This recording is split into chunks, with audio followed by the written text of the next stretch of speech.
Bulletin की शुरुआत करेंगे नरेंद्र मोदी के मिशन गुजरात से, क्योंकि पीएम मोदी 2 दिन के गुजरात के दौरे पर हैं और आज उन्होंने बनासकांठा और साबरकांठा में चुनावी रैलियों को संबोधित भी किया है। इस दौरान पीएम ने आरक्षण के मुद्दे पर कांग्रेस पर जोरदार पलटवार भी किया। साथ ही साथ अपने गृह राज्य में इमोशनल कार्ड भी चल दिया। इस रिपोर्ट को देखिए।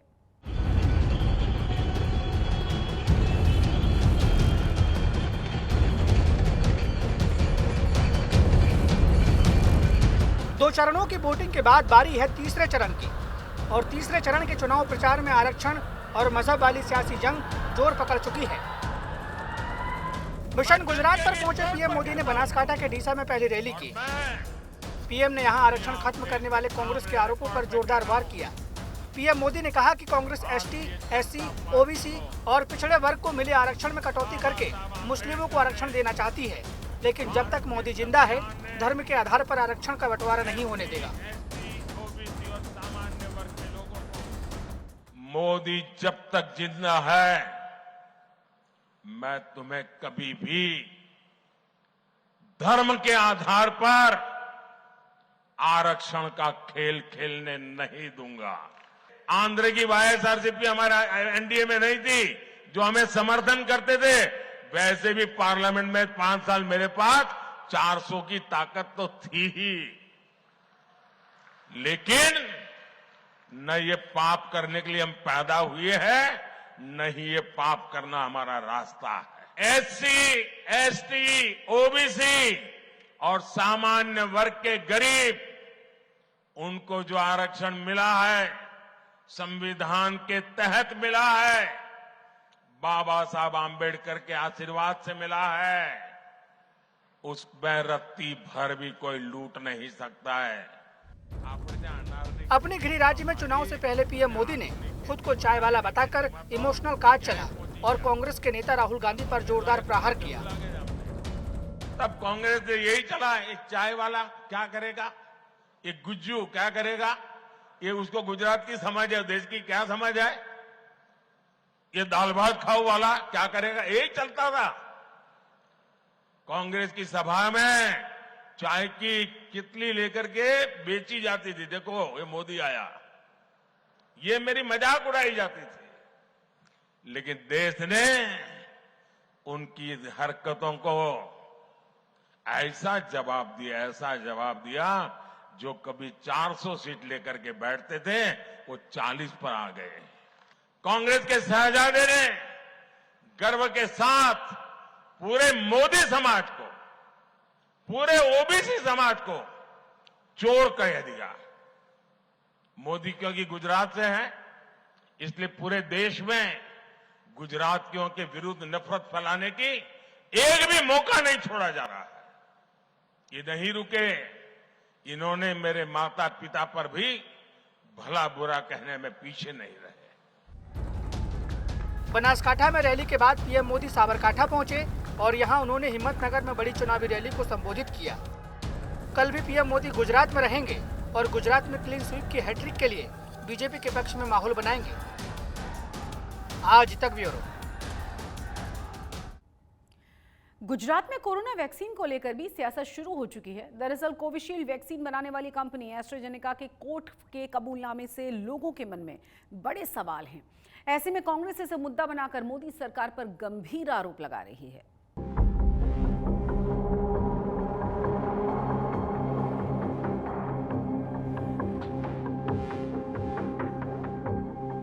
जब सांसों पर संकट था, इसी वैक्सीन ने आस दी थी।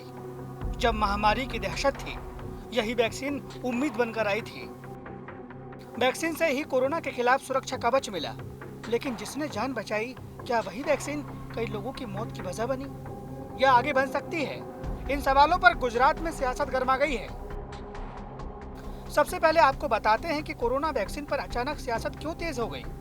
दरअसल ब्रिटेन की फार्मा कंपनी एस्ट्राजेनेका ने ब्रिटिश हाईकोर्ट में ये कबूल किया है कि उसकी कोविड-19 वैक्सीन से कुछ रेयर साइड इफेक्ट्स हो सकते हैं। वैक्सीन से कुछ मामलों में टीटीएस यानी थ्रोम्बोसिस थ्रोम्बोसाइटोपेनिया सिंड्रोम हो सकता है। इस बीमारी से शरीर में खून के थक्के जम जाते हैं और प्लेटलेट्स की संख्या गिर जाती है। एस्ट्राजेनेका कंपनी की ही वैक्सीन भारत में कोविशील्ड के नाम से जानी जाती है, लिहाजा अब कांग्रेस इसे बड़ा मुद्दा बना रही है और बीजेपी पर आरोपों की बौछार कर रही है। WHO ने एक इमरजेंसी गाइडेंस इश्यू किया कि TTS होता है और थ्रोम्बोसिस होने की वजह से heart attack, kidney fail, brain stroke और लोग वैक्सीन की वजह से डेथ हो रही है, तो आप इसका संज्ञान लें और काम करें। हमारी सरकार ने इसके लिए उसके बाद भी कोई काम नहीं किया कि इसकी कोई साइड इफेक्ट नहीं है, पर क्योंकि गवर्नमेंट के पास डाटा था, कंपनी को ये एक्सेप्ट करना पड़ा ऑन ओथ कि हमारी वैक्सीन की वजह से TTS थ्रोम्बोस्पेरासिस सिंड्रोम माने लहू के अंदर, ब्लड के अंदर थ्रोम्बोसिस हो जाते हैं और उसकी वजह से heart attack, brain stroke, liver fail, kidney fail ये होता है, ये एक्सेप्ट करना पड़ा है। कांग्रेस ने वैक्सीन के बहाने बीजेपी को घेरा तो बीजेपी ने तुरंत पलटवार किया और डॉक्टर्स के हवाले से दावा किया कि किसी भी वैक्सीन से समस्या होने की संभावना 0.005% तक रहती है। बीजेपी का कहना है कि कांग्रेस के पास अब मुद्दे नहीं हैं, इसलिए कांग्रेस नेता लोगों को भ्रमित करने में लगे हैं। मुझे लगता है कि कांग्रेस वालों को अपने ट्विटर से थोड़ा स्टडी ज़्यादा कर लेना चाहिए। इस शतक की जो सबसे बड़ी महामारी पूरी दुनिया की है वो कोविड है और भारत जैसे देश के अंदर जो इंफ्रास्ट्रक्चर है उस इंफ्रास्ट्रक्चर के साथ जिस तरह से मोदी सरकार ने कोविड का मैनेजमेंट किया हो, जिसके अंदर लॉकडाउन आ रहा हो, उसके बाद दो गज की दूरी है ज़रूरी, PP किट्स बनाए गए हो, मास्क बनाया गया हो और कोविड की जो वैक्सीनेशन है, जो इंडिजिनियस वैक्सीनेशन जो हुआ, जिसके हमने 210 करोड़ डोज यानी प्रति व्यक्ति अगर आप देखें तो मिनिमम 2 डोज लगी है और इसके साथ 100 करोड़ से ज़्यादा डोज की खुराकें जो है हमने विश्व को दी है। WHO ने भी इसका रिकमेंडेशन बहुत अच्छी तरीके से किया है। पिछले 3.5 साल में कांग्रेस ने हमेशा से Covid management, Covid vaccination, Covid के अंदर जितने भी लोगों ने काम किया है, डॉक्टर है, पैरामेडिक स्टाफ है और भी जितने आप देखिए तो सेना ने काम किया है, पुलिस ने काम किया है, बहुत सारी वर्कफोर्स ने काम किया है और इस महामारी से जिस तरह से मोदी सरकार देश को बाहर लेके आई है तो इनके पास आज राजनीति का कोई मुद्दा नहीं है, इसलिए बेफुजुल मुद्दा उठाया है। उन्होंने जो डेटा की बात कही है वो डेटा जो है वो 0.0004% है। अगर आज की डेट में अगर आप पैरासीटामोल का भी कोई डेटा मांगेंगे तो इतने साइड इफेक्ट कोई भी वैक्सीनेशन और कोई भी मेडिसिन के अंदर अगर सिंपली तौर से कहूँ तो पाई जाती है। सियासी बयानबाजी अपनी जगह है, लेकिन ये सच है कि वैक्सीन नहीं बनी होती या वैक्सीन नहीं दी गई होती तो हालात और ज्यादा संजीदा हो सकते थे। वैक्सीन ने लोगों को सुरक्षित रखने का काम किया है। देखना ये होगा आने वाले दिनों में जो वैक्सीन पॉलिटिक्स अब गुजरात में शुरू हुई है वो मतदाता पे किस प्रकार का असर दिखाती है और आने वाले दिनों में मतदाता इस बात को किस प्रकार से लेते हैं। कैमरा पर्सन प्रीतेश रावल के साथ अतुल तिवारी, अहमदाबाद। वोटिंग से पहले गुजरात में सियासी घमासान है चरम पर। कांग्रेस के फायरब्रांड नेता रहे अहमद पटेल की बेटी मुमताज पटेल भी इन दिनों कांग्रेस उम्मीदवारों के लिए प्रचार कर रही हैं और बीजेपी पर जोरदार जुबानी हमले कर रही हैं। आज तक संवाददाता ब्रिजेश दोशी ने मुमताज पटेल से खास बातचीत की है। उन्होंने क्या कहा है, जरा सुनिए। गुजरात में चुनाव होने वाले हैं और चुनाव के बीच मुमताज़ पटेल गुजरात में पहुंची है और गुजरात में जो है उन्होंने मीटिंग्स ली हैं पर वो भरूच नहीं गई। हमारे साथ वो हैं, उनसे बात करते हैं। मुमताज़ जी, आप गुजरात में हैं, कांग्रेस के लिए प्रचार कर रही हैं, पर पहला सवाल वही है कि भरूच जहाँ से आप टिकट मांग रही थी वहाँ पे आप नहीं गई, भरूच में आप वहाँ कैंपेन करने के लिए नहीं पहुँची। लोग सवाल उठाएं कि आपका गठबंधन है, वहाँ पे क्यों मुमताज़ पटेल नहीं दिखी? परसों भरूच में ही थी, घर है मेरा, तो अपने गांव जाके आई हूँ। पर जो कैंपेन की आपने बात करी तो अभी तक मुझे किसी ने बताया नहीं कि कैंपेन कहाँ करना है, कब करना है। आप हर जगह कैंपेन करती दिखी, अंडमान निकोबार भी गई थी, दमन भी गई थी, तो भरूच क्या कांग्रेस नहीं लड़ रही इसलिए आप वहाँ पे नहीं हैं या फिर दूसरा कोई रीज़न है? अंडमान से कैंडिडेट ने बुलाया, दमन से कैंडिडेट ने बुलाया, अभी भुज गई थी कल तो वहाँ से मीटिंग करी, कल भी आगे और शहरों में जा रही हूँ। तो जब बोलेंगे और स्केड्यूल में फिट होता तो ज़रूर जाती मैं। बात वही आ रही है कि कांग्रेस जो है वो लीडरशिप क्राइसिस में दिख रही है, क्योंकि सूरत में जो हुआ कैंडिडेट चला गया, इंदौर में कैंडिडेट चला गया। सूरत में चलिए प्रस्ताव को क्या प्रॉब्लम था, ठेकेदारों का इशू था, पर इंदौर में तो कैंडिडेट ही बीजेपी में शामिल हो गया। कहाँ मतलब कांग्रेस में ये क्या चल रहा है, कैसी स्थिति है कि कैंडिडेट्स जो घोषित किए जाते हैं वो पार्टी के साथ नहीं रहते हैं, अगर जीतते हैं तो फिर बीजेपी में चले जाते हैं। तो ये दिक्कत कहाँ है कांग्रेस में कि क्या वो अपने कैडर को साथ में नहीं ले पा रही, क्या इशू है, क्या इनफाइटिंग है कांग्रेस में अंदर? आई थिंक कहीं ना कहीं और स्ट्रिंजेंट प्रोसेस होना चाहिए कैंडिडेट सिलेक्शन में, और ख़ास करके अब जब हम ये देख रहे हैं कि इस तरीके से इनको तोड़ा जा रहा है। सीधा आरोप लग रहा है कि बीजेपी की कांग्रेस जो है वो फर्जी वीडियो से बीजेपी को बदनाम करना चाहती है, कांग्रेस हताश हो चुकी है। क्या ज़रूरत पड़ी कि फर्जी वीडियो में कांग्रेस के लोग सिर्फ यहाँ नहीं, आसाम में भी कांग्रेस के लोगों को गिरफ्तार किया गया, इवन तेलंगाना सीएम को भी जो है वो समन किया गया है, क्योंकि तेलंगाना कांग्रेस के पेज से भी ये वीडियो वायरल हुआ था। तो क्या कांग्रेस के पास अब कोई ऑप्शन नहीं बचे कि अब वायरल वीडियो पे जाना पड़ रहा है, फर्जी वीडियो पे?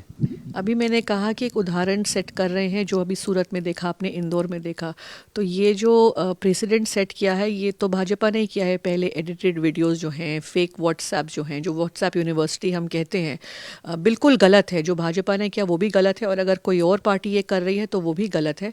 पर कहीं ना कहीं आई थिंक जो आपने सिखाया अब उससे जो जीतते आए हैं, तो दूसरी पार्टियां भी यही सीख के कोशिश करें कि शायद फ़ायदा उठा जाए इसमें।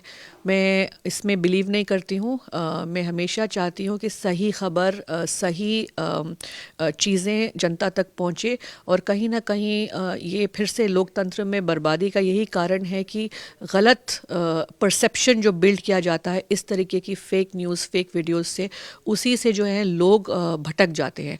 आज तक मेरे को लोग सवाल पूछ रहे हैं कि आलू में से सोना कैसे निकलता है। ये बोला था मोदी जी ने, लेकिन इसको जब कट पेस्ट करा, और राहुल जी ने जब इसको भाषण में बताया कि आप प्रधानमंत्री ऐसे बोल रहे हैं, तो उसी को कट पेस्ट करके ये दिखा दिया गया। आज तक इतने वर्षों के बाद ये डायलॉग राहुल जी पे एट्रीब्यूट किया जा रहा है। जिस तरह से भी चुनाव प्रचार चल रहा है, प्रधानमंत्री आक्रामक हैं, आरोप लगा रहे हैं कांग्रेस पे, जो इनहेरिटेंस टैक्स की भी बात आई, फिर कहा कि जिनके बच्चे ज़्यादा है वहाँ पे संपत्ति जो है वो दे देंगे, घुसपैठियों को दे देंगे। ये जिस तरह से चुनाव कैंपेन चल रहा है, कांग्रेस कहाँ है इसमें? कांग्रेस के ऊपर पलटवार हो रहा है, इतने सारे सवाल उठ रहे हैं काफ़ी। ये जो इस तरह का कैंपेन होता है, इसको कैसे देखते हैं आप? इतना खूबसूरत जनहित में जारी कांग्रेस पार्टी ने मैनिफेस्टो बनाया, जिसमें न्याय की बात करी, औरतों के लिए, युवाओं के लिए, किसानों के लिए, हर तरीके का न्याय। और उसको आप आज पलट के सांप्रदायिकता पर ले आए, हिंदू मुस्लिम पे ले आए। अगर आप कह रहे हैं कि जिनके पास ज़्यादा बच्चे उनको बांट दिया जाएगा, तो चाहे आप मोदी जी के परिवार में देख लीजिए, अमित शाह जी के परिवार में देख लीजिए, या फिर आप योगी जी के परिवार में देख लीजिए, कितने सारे भाई बहन हैं। तो आप ये कैसे एट्रीब्यूट कर सकते हैं कि एक ही कम्युनिटी है जहाँ पे बच्चे ज़्यादा होते हैं? आपने इनहेरिटेंस टैक्स की बात करी, तो इनहेरिटेंस टैक्स हिंदुस्तान में लागू करने की बात मैनिफेस्टो कांग्रेस की नहीं कर रहा है। मुमताज़ पटेल जी ने साफ तौर पे कहा कि बीजेपी जो है वो भले 400 परस की बातें करती हो, पर परसेप्शन बनाने की बात कर रही है, और कांग्रेस और इंडिया अलायंस जो है वो परफॉर्मेंस अच्छा करेगी, ऐसी उनको आशा है। और साथ ही सभी मुद्दों पे उन्होंने आज तक से बात की और कहा कि जिस तरह से हम आगे बढ़ रहे हैं उससे उनकी जो जीत की संभावना है वो उनको काफ़ी दिख रही है। गुजरात में लोकसभा चुनाव के लिए जमकर प्रचार किया जा रहा है। एक तरफ बीजेपी ने प्रचार में पूरी ताकत झोंकी हुई है, तो कांग्रेस भी आक्रामक नजर आ रही है।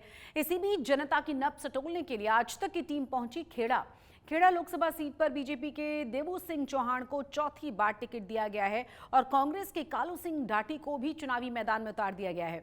खेड़ा में किसका पड़ला भारी है, और इस बार खेड़ा की जनता के मुद्दे क्या हैं? आज तक संवाददाता हिताली शाह की ये ग्राउंड रिपोर्ट देखिए।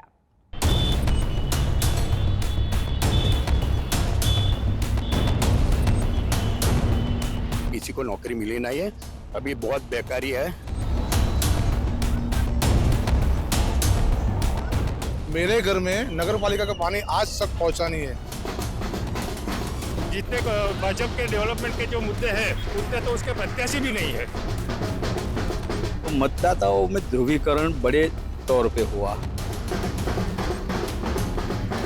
मोदी साहब हमारी ओर से चुनाव के प्रत्याशी है, सामने की ओर से कोई प्रत्याशी नहीं है। एक समय था जब खेड़ा लोकसभा जो है वो कांग्रेस का गढ़ थी, लेकिन अब ये भाजपा का गढ़ बन गई है। यहाँ से 2014 से भाजपा से देवसी चौहान जीतते आ रहे हैं और इस बार भी भाजपा ने देवसी चौहान को चुनावी मैदान में उतारा है, वहीं कांग्रेस ने कालूसी डाभी को इस चुनाव में उतारा है। बात करें खेड़ा लोकसभा की, तो खेड़ा लोकसभा में इस बार कौन से मुद्दे हैं जो प्रभावी रहेंगे मतदाताओं के मन में, और उनके क्या जो है देवसी चौहान ने काम किया है या नहीं, और सरकार से क्या अपेक्षा है हम जानते हैं यहाँ के स्थानीय लोगों से। चुनाव में मुद्दे क्या होंगे? अभी ये लोग नौकरी दिलवाने की बात कर रहे हैं कि इतनी नौकरी दिलवा के किसी को नौकरी मिले नहीं है। अभी बहुत बेकारी है। जहाँ जहाँ भी इन लोगों का जो गवर्नमेंट है वहाँ कॉन्ट्रैक्ट चल रहा है, 15-20 साल से नौकरी कर रहे हैं, किसी को कायम ही नहीं कर रहे हैं। दूसरा आरोग्य की बात है, आरोग्य में यह इधर सिविल है, सिविल में सर्जन नहीं है। मशीन जो ये काड़ूसी है ना, उन्होंने जो सीटी स्कैन का मशीन दिलवाया था वो भी अभी बंद है। रोड रास्ते की बात करें तो रोड रास्ता भी अभी अच्छा नहीं है।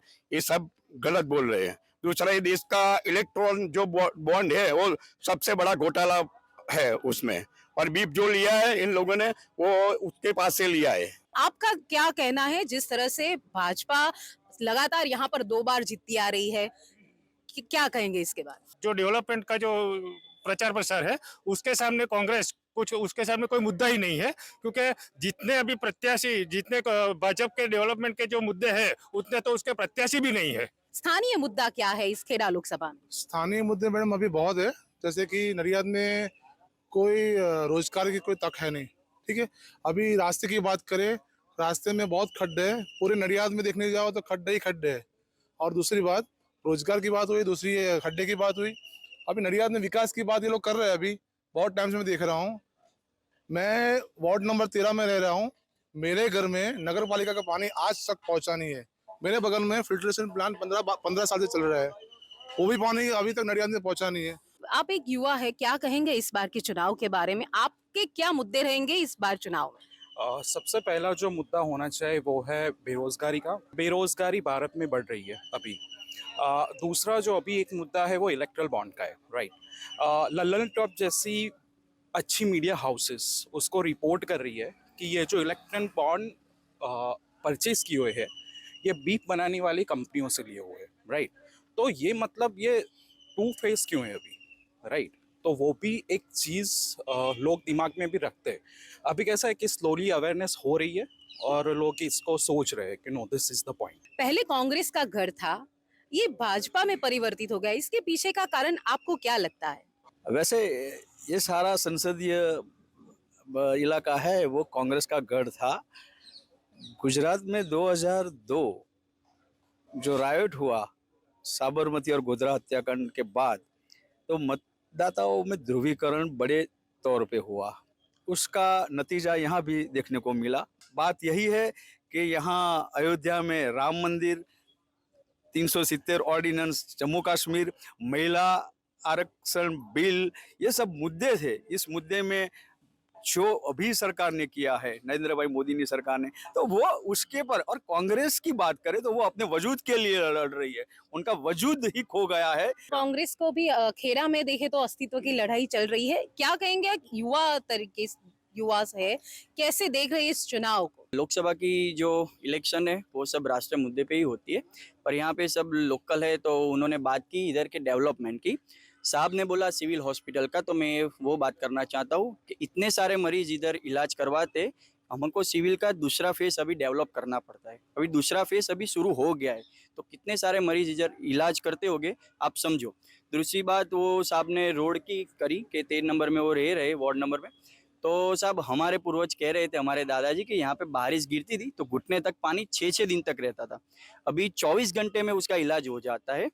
दूसरी बात, इधर बहुत बड़ा रेलवे स्टेशन हो रहा है, इधर बहुत बड़ा बस स्टैंड हो रहा है, लोकल पब्लिक के लिए इधर बस स्टैंड भी हो रहा है। तो यहाँ पर विकास हो रहा है। पर मैं आज तक के जरिए मोदी साहब को थैंक यू कहना चाहता हूँ कि हमारे जो पूर्वज जो प्रतीक्षा कर रहे थे राम मंदिर की, उन्होंने हमको गिफ्ट किया है।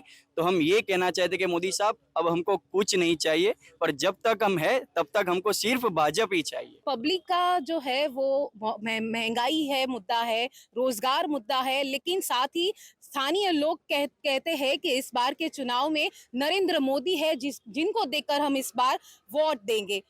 जिस तरह से खेड़ा लोकसभा का गणित रहा है कि ये पहले कांग्रेस का गढ़ था और अब भाजपा के गढ़ में परिवर्तित हो गया, और खेड़ा में कांग्रेस जो है वो अस्तित्व की लड़ाई लड़ रही है। तो इस बार के चुनाव में जब रिजल्ट आएंगे उसमें भाजपा बाजी मारती है या फिर कांग्रेस अपनी अस्तित्व की लड़ाई जीतती है, वो देख रही है। हेताली शाह, आज तक, खेड़ा।